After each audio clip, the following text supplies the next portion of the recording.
Day, Philippines, Masantos, Yangaron, Pangasinan. Ito ang Palaro 2012 TV, ang numero 1 webcaster ng Palaro Pambansa 2012. At ngayon makakasama po natin ang ama ng lalawigan ng Pangasinan, walang iba, Governor Amalan T. Espino Jr. Hi, sir. Hi, hello.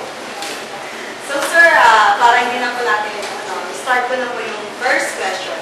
So, why Pangasinan? Ano po meron yung province ng Pangasinan to win among the other competitive provinces? Kaya nakipag-bid ang Pangasinan, marami noon ang nag-bid yan sa Marikina, sa Bella, Occidental Mindoro, tapos ang Laguna. Tapos sinabi namin doon kung anong intention natin. Kasi parang bidding dito.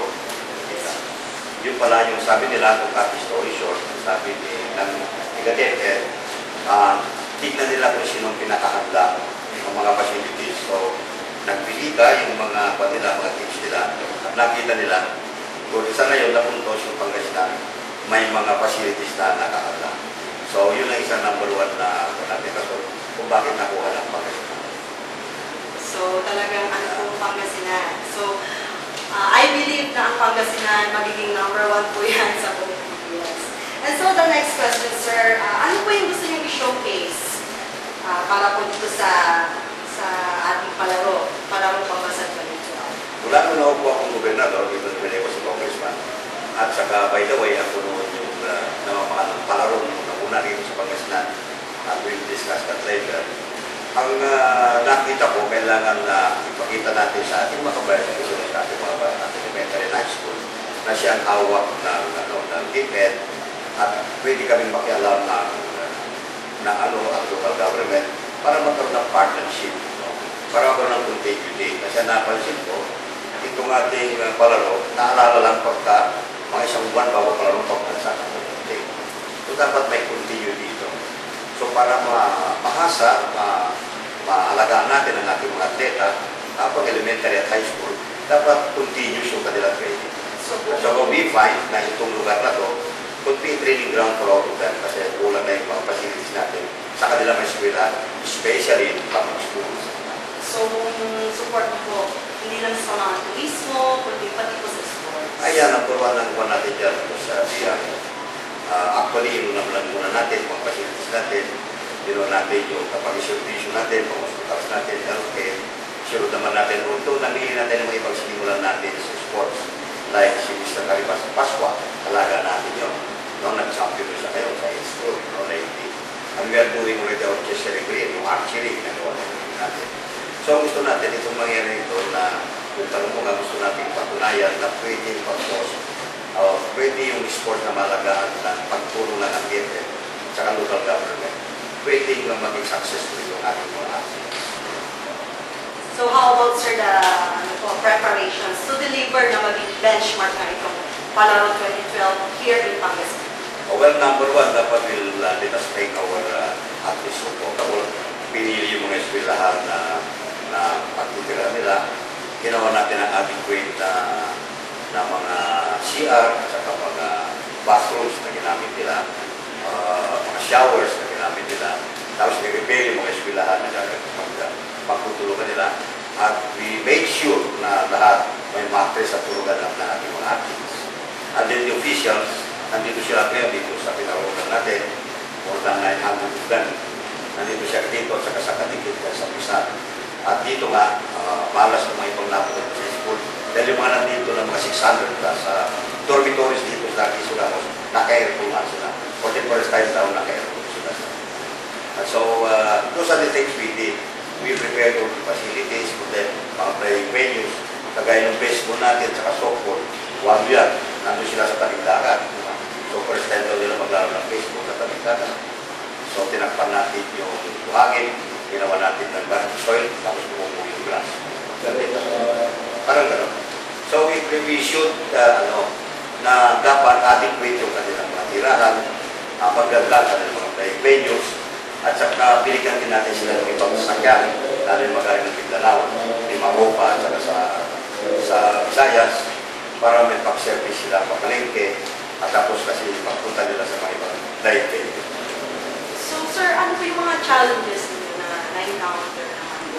Yun, kung ano yung matatapos, kung kailan matatapos yung mga pag-prepare ng mga schools, kung mabibigyan lahat nga ng mga 9,000 na mga pamphlets itong ating mga athletes, tapos matapos ang kanilang mga bathroom, mga sanitized bathroom nila, saka mga toilets nila sa kanila, mga toilet facilities.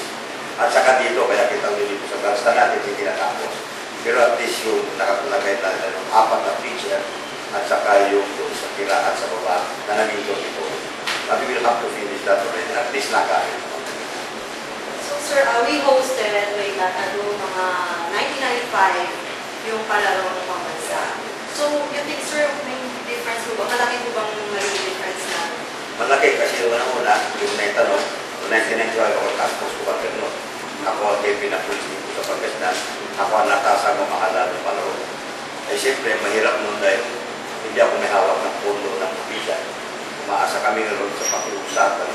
At least ngayon when I was the governor, I could decide kung ano dapat ibigay sa akin ng athletes, kung ano dapat i-prepare, kung ano dapat ihadlapan sa parang ito, para na maging benchmark sa kami natin.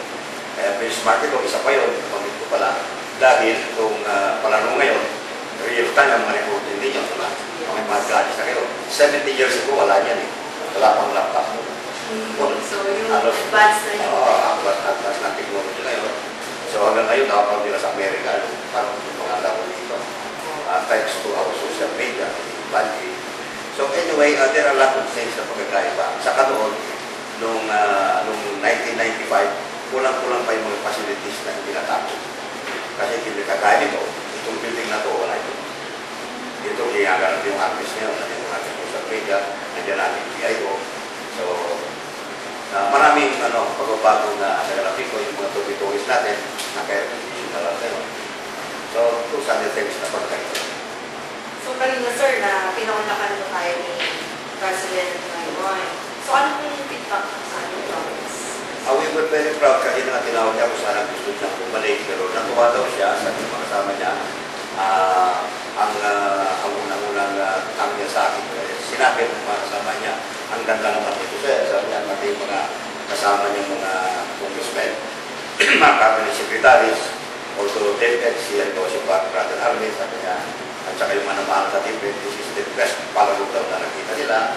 So tama kayo sabi natin, ito natin gawin natin benchmark na palaro din for future palaro. I think we live up to their expectations.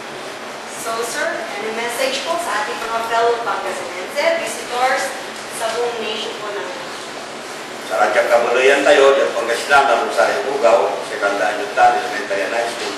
We have walalay facilities diya. We have ready facilities, meron na tayong mga palaro dito na pwede yung magamit. Libre lahat yun, huwag kayong mag-alala, dito kayo maglaro. Dito natin, sanayin ang inyong kausayan sa napili yung mga sports so that magkaroon tayo ng at least Southeast Asia, Asia, or Olympic champions.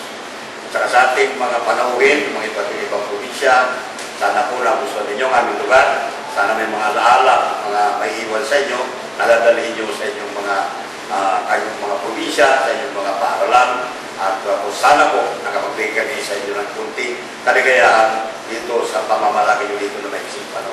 Magandang ating po. Maraming salamat po, Governor Amado T.S. Jr.